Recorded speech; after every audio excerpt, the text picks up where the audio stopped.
was trying to also care for my best friend, who's a diehard Lions fan. He was with me, and I was just like, "Do you want another beer?" Or like, I don't know what to do, man. It was rough. It was rough. Came out on fire. I told him, and I feel like a broken record. I've said to multiple people, like, I really don't worry about it in games like that. You know, games like that, they usually get up for it. More so, a game like this weekend, we go to Arizona, it was 1-6, and sleepwalk through it, and fumble the ball, all that shit. Yeah, but that's the problem. I mentioned about this time. In Pittsburgh, because can't be Sure. It's not going to change the game too much, but I appreciate it. Yeah, no problem.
Thank you.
See, I covered again. That's why I don't like sitting under this weight. Probably wins. Speculation as much as here's a list of interesting names. Oh. Let's talk about pros and cons. Oh, Right. no, I mean, we have fun with it. No, I don't go for that. Hi, everybody.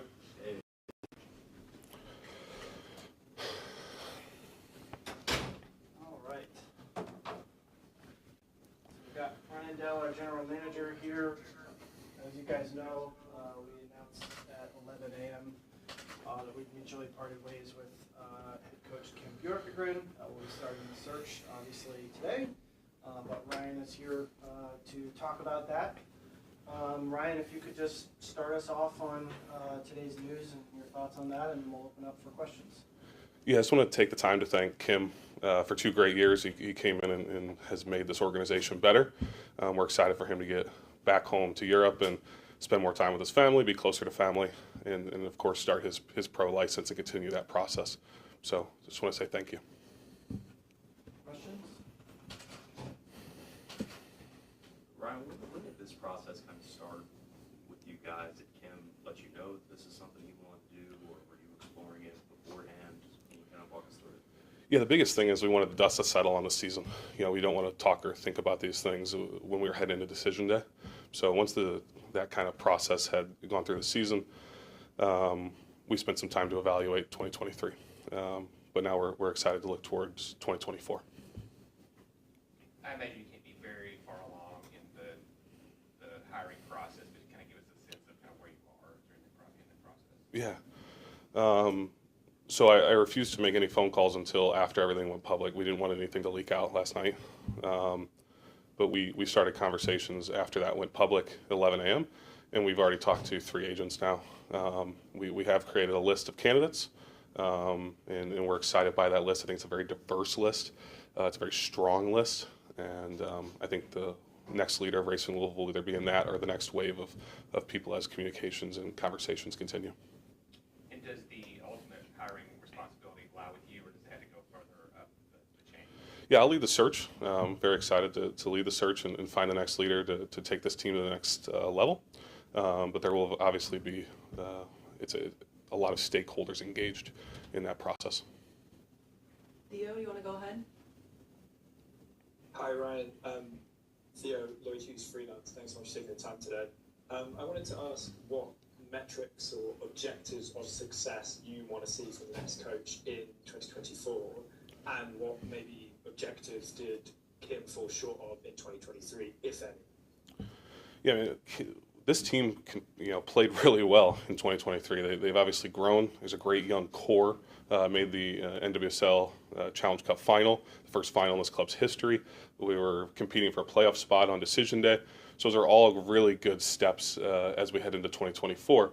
What we're looking for in the next coach is someone who's going to have great communication and be collaborative. We're looking for someone who's going to develop. We're very fortunate, even in this building, to have the academy in the ECNL Academy here. We want someone who can grow that player pathway. So that way a player who comes in here in our academy at 12 years old knows what it takes to be a Racing Louisville professional player. You're seeing U18 signings contribute in this league, and that's important to us. But we also think that someone with NWSL experience is important. I was shocked coming into this league from the national team, just how long the season really feels. And I think that's an important piece is someone understanding NWSL experience. You're obviously just here for this year's so far, but is there increasing level of interest in this job as this franchise gets along and establishes itself, would you imagine? Yeah, I think this is a club that can be the best club in the world. Our goal is to be the best club in the world, not just in the NWSL, not just in the United States. And I think that the candidates that have already expressed interest since 11 o'clock today speak volumes to that. So we're really excited by what we can do here. I'm excited to be here in Louisville and build something really special. And I know we're on the pathway to that. You look at our core of players. You look at our staff. We're completing exit interviews, and our staff just got unbelievable reviews from our players, just rave reviews. And I think that speaks to the volume of those individuals.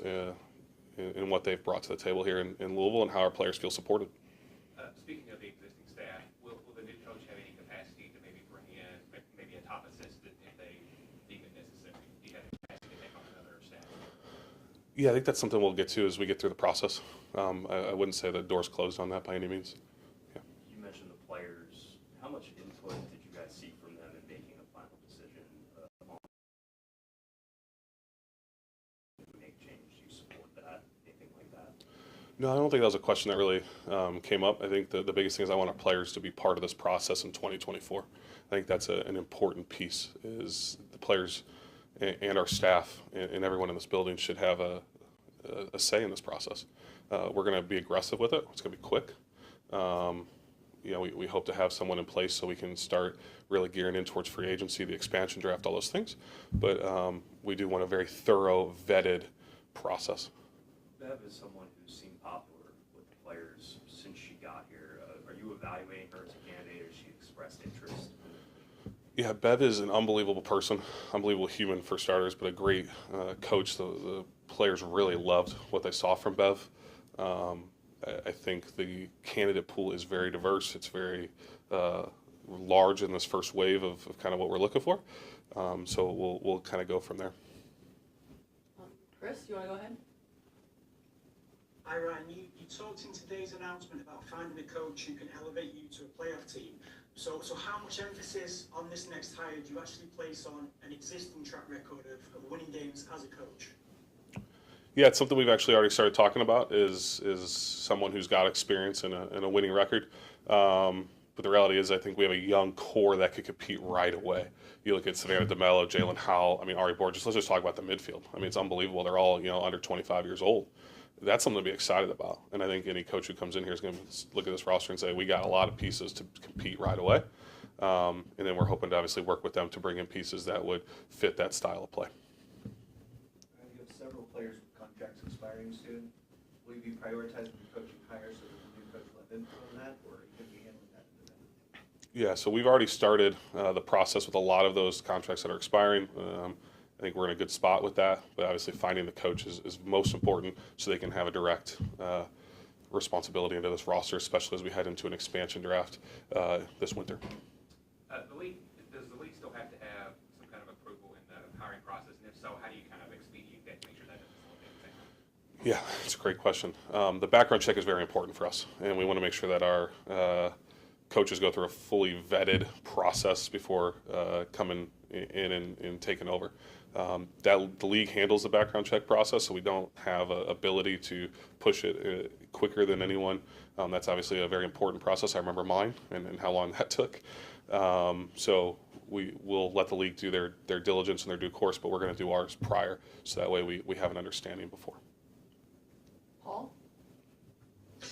Yeah, Ryan, the stakeholders involved in this process that you mentioned, does that include anyone outside the front office and the players, specifically any fans or supporter groups, anybody like that? Yeah, Paul, right now I think we're focused on just keeping everything inside this building with our players, our staff, and our front office pieces. But we are starting the process of trying to engage potential fan council and things so that our supporters feel heard and we can continue to grow with them. That's one of the priorities. Jeff and I actually had to move a meeting about it this week so we could kind of focus on this. But it's something that's in the back of our mind. A quick follow-up, if I may. Is having the search for another coach just 3 years into this new club disruptive in any way? Yeah, no, I think there's a lot of stability in this group. You talk about how the family environment. I've been shocked as I've traveled with this group to talk to other NWSL general managers or people in their front office, and this group is incredibly tight. And they're a family. We have a family environment here in this building, and I'm so proud of that. We're all rowing in the same direction, and I think that provides stability. When you look at our players with long-term contracts, Carson Pickett, Katie Lund, Paige Monahan, I've mentioned Sav, Jalen, all the way through, we feel like we're in a very stable position right now, and this is a special place to be. If I might push it back to Kim, I if you had some sort of exit interview with him, do you have any sense of whether he'll take some time off or is he looking to immediately get back into coaching? No, I don't have a sense. I'm sorry. Towards the end of the season, I think after a couple of the last games, Abby and Jalen kind of alluded to some tactical issues that they think the team might have had. Did that factor into overall evaluation into the decision like this? I think the decision was overall the next direction for the club, and we're excited to take this time to find the next leader to build us into 2024. Any other questions? Any questions on Zoom?